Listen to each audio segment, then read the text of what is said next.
Good morning, guys. Welcome to Asian Defense Academy. Myself Kiran. Today is our science class. तो हमने पीछे class में 11 chapter cover कर लिए थे। पीछे हमने चैप्टर पढ़ा था फोर्स एंड प्रेशर। फोर्स क्या होता है, प्रेशर क्या होता है, फ्लूइड्स क्या होता है, सब कुछ हमने एक्सप्लेन करके पढ़ लिया था। तो बच्चों, अगर आपने पीछे की वीडियो नहीं देखी है तो प्लीज़ पहले वो वीडियो देख लीजिएगा, क्योंकि पेपर पॉइंट ऑफ व्यू से हर एक वीडियो इंपॉर्टेंट है। आपके एग्जाम्स में कहीं से भी कोई भी क्वेश्चन पूछा जा सकता है, तो प्लीज़ ध्यान से इन वीडियोस को देखिएगा और फेयर नोट्स बनाइएगा, ताकि आपको बाद में पढ़ो तो कोई प्रॉब्लम ना हो। तो अब अगला हमारा नेक्स्ट चैप्टर है फ्रिक्शन। आगे हम एक्सप्लेन करके पढ़ेंगे कि फ्रिक्शन क्या होता है। फोर्स पढ़ लिया, प्रेशर पढ़ लिया, फिजिक्स का ये चैप्टर है फ्रिक्शन। फोर्स एंड प्रेशर भी फिजिक्स का चैप्टर है। तो फ्रिक्शन से हम कैसे समझेंगे, तो फ्रिक्शन हमें कहाँ देखने को मिलता है बच्चों। जैसे कोई भी बॉल हम फेंकते हैं तो वो बॉल कुछ टाइम के बाद में अपने आप रुक जाती है। किसके कारण रुक जाती है? वो फ्रिक्शन के कारण। फ्रिक्शन उसके अपोजिट डायरेक्शन में फोर्स अप्लाई करता है, जिसके कारण वो क्या होती है, रुक जाती है एक टाइम के बाद। ऐसे ही मूविंग कार होती है, अगर हम उसके ऊपर ब्रेक अप्लाई करेंगे तो वो कार क्या होती है, स्टॉप हो जाती है। किसके कारण? फ्रिक्शन के कारण। और ऐसे ही अगर गीला फर्श होता है तो हम चलते हैं तो क्या होता है, कई बार हम गिर जाते हैं। ये भी किसका एग्जाम्पल है? फ्रिक्शन का एग्जाम्पल है। ऐसे ही जैसे बनाना का छिलका है, वो अगर हमारे पैर के नीचे आ जाता है तो हमारे क्या केसेस हो सकते हैं, हम गिर सकते हैं। किसके कारण गिर सकते हैं? सब कुछ ये किसके कारण है? फ्रिक्शन के कारण। इन सब के पीछे एक ही है, फ्रिक्शन। तो फ्रिक्शन मेनली होता क्या है? It is an opposing force. ये एक ओपोजिंग फोर्स होता है that oppose the motion of one body over the surface of another body. जो रोकता है एक बॉडी को दूसरी बॉडी के ऊपर मूव करने से, जो अपोज करता है, जो उसे रोकता है, अब उसके अपोजिट में जो फोर्स लगता है उसे क्या बोलते हैं? फ्रिक्शन। फ्रिक्शन क्या है? होता है ओपोजिंग फोर्स। जैसे ये कोई भी टेबल है, इसके ऊपर कोई भी चीज मूव कर रही है, तो जैसे हमें फोर्स इस साइड से अप्लाई करेंगे तो प्रेशर हमारे किस साइड में होगा? इस साइड में फोर्स अप्लाई करेगा। प्रेशर इस साइड में लगेगा तो जिसके कारण क्या होगा? मुश्किल होगा। तो फ्रिक्शन क्या है? ओपोजिंग फोर्स है। अब काजेज क्या है? कोजेज क्या है फ्रिक्शन के? causes of frictions, it come in notice only when two surfaces are in contact with each other। जब दो बॉडी एक दूसरे कॉन्टेक्ट में होंगे तभी तो फ्रिक्शन होगा। It is called contact force. दो बॉडी एक दूसरे कॉन्टेक्ट होंगे तो वहां पे क्या अप्लाई होगा? कॉन्टेक्ट फोर्स अप्लाई होगा। It is opposed by solid, liquid as well as by gases, but it is maximum in case of solid and least in case of gaseous. ये सॉलिड में भी हो सकता है, लिक्विड में भी, और गैसियस, हर एक स्टेट में फ्रिक्शन फॉर्म हो सकता है। बट ये ज़्यादा कहाँ पे होता है? सॉलिड में होता है, क्योंकि सॉलिड में क्या होते हैं, जो उनके पार्टिकल होते हैं वो बहुत नज़दीक होते हैं, जिसके कारण फ्रिक्शन ज़्यादा लगता है। फ्रिक्शन ज़्यादा लगता है, हमें फोर्स ज़्यादा लगानी पड़ती है। और सबसे कम किस में होते हैं? गैसियस में, क्योंकि गैसियस में क्या होते हैं, पार्टिकल दूर दूर होते हैं तो बीच में इनके स्पेस भी होता है, इतना फ्रिक्शन नहीं होता है। तो ये क्या है, कुछ काजेज। अब काजेज कौन कौन से आ गए ये और देखते हैं। The surface of solids etcetera, वो सरफेस सॉलिड का that appear to be smoother, जो हमें एक्चुअली में तो स्मूथ दिखाई देता है। हम देखें तो क्या लगेगा कि बिल्कुल स्मूथ है, बट एक्चुअली वो स्मूथ नहीं होता है। They possess some irregularity that is ridges and grooves, जो वो कुछ अपने अंदर इरेगुलरिटी रखता है, जिसे हम क्या बोलते हैं? रिजिज और ग्रूव्स। जैसे ये कोई सरफेस है,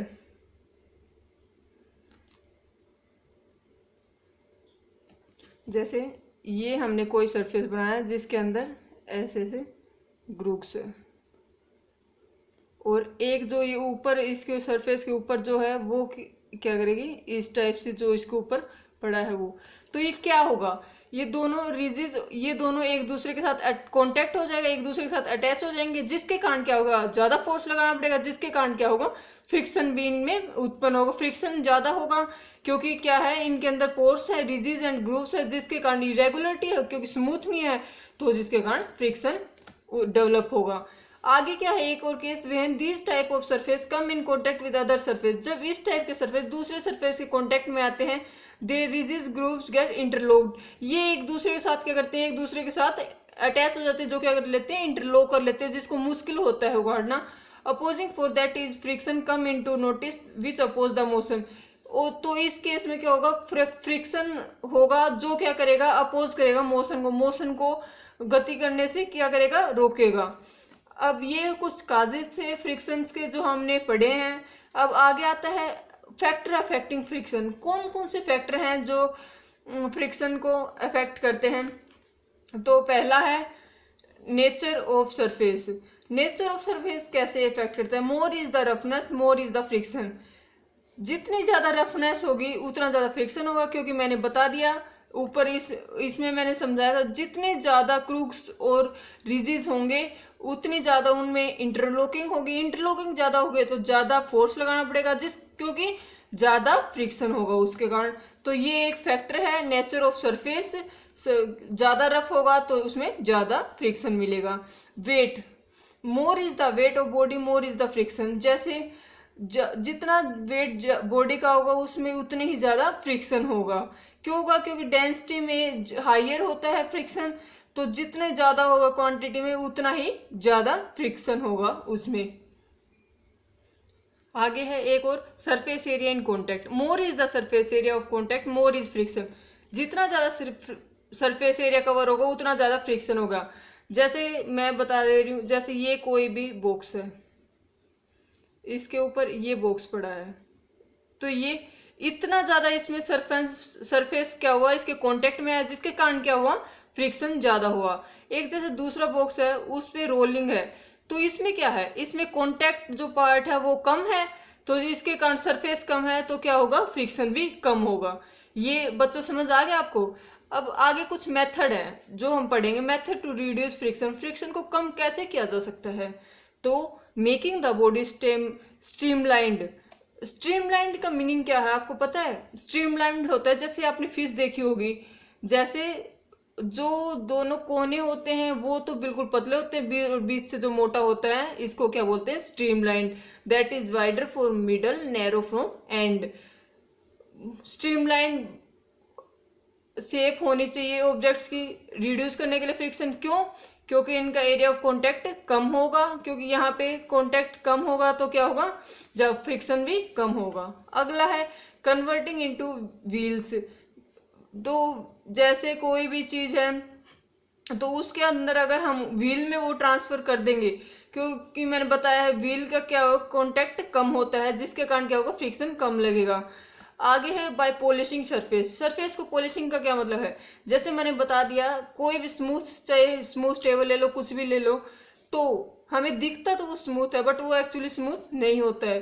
तो उसको स्मूथ करने के लिए क्या करेंगे, हम उसको पॉलिश कर देंगे।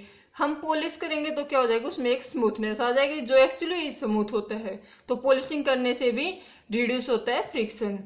अब आगे कुछ क्वेश्चंस है आपके सामने जो मैं समझाऊंगी। Why the sole of your shoes is grooved. जो हमारे शूज की जो नीचे की वो परत होती है वो क्या होती है, उसमें ग्रूव्ड होते हैं। वो किस कारण होते हैं, it is grooved in order to provide better grip. वो ग्रिप होती है उसमें ग्रूव्ड होते हैं, जो एक better grip on the floor so that we can move safely. वो किस लिए होते हैं ग्रूव्ड ग्रिप में, क्योंकि ताकि हम जो फ्लोर होते हैं मार्बल वगैरह किसी में भी, जिसमें हम सेफली से चल सकते हैं, वॉक कर सकते हैं, रनिंग कर सकते हैं। अगर हमारी ग्रिप में ग्रूव नहीं होंगे, बिल्कुल समतल होगी, तो कई बार होता है ना, जो तब हमारे चप्पलों में ग्रूव नहीं होते तो क्या होता है, जैसे पानी गिरा होता है या फिर वैसे भी फर्श पे हम फिसल जाते हैं। तो वो किसका रीजन है, वो इसी का रीजन है कि ग्रिप में ग्रूव नहीं होते। आगे है एक और question, why brake pad are used in brake system of automobiles and cycles. Cycle और ऑटोमोबाइल में ब्रेक पैड क्यों यूज किए जाते हैं। ब्रेक पैड क्यों यूज किया जाता है, in order to increase friction so that brake can work in an effective way. ताकि जो फ्रिक्शन हो वो इंक्रीज करे, जिसके कारण ब्रेक अच्छी तरह काम करें, इफेक्टिव वे, एक इफेक्टिव वे में काम करें। ये रीजन है ब्रेक्स में पैड लगे होते हैं। अगला क्वेश्चन है, Why oil is poured on the hinger of door? Why oil is poured on the hinger of door? In order to reduce friction. क्यों डाला जाता है, क्योंकि वो फ्रिक्शन को रिड्यूस करता है, so that it can open smoothly, ताकि वो ओपन जो ताकि तब हम खोलें उसको तो वो स्मूथली से आसानी से खुल सके, तो इसलिए ऑयल यूज किया जाता है। ये कुछ बच्चों मैंने आपको क्वेश्चन भी एक्सप्लेन करके बता दिया जिसके कारण आपको अच्छे से समझ आ जाए। तो इस वीडियो को लास्ट तक अब ध्यान से देखिएगा। अगर कोई भी डाउट आते हैं तो प्लीज़ कमेंट बॉक्स में अपनी डाउट रेज कीजिए।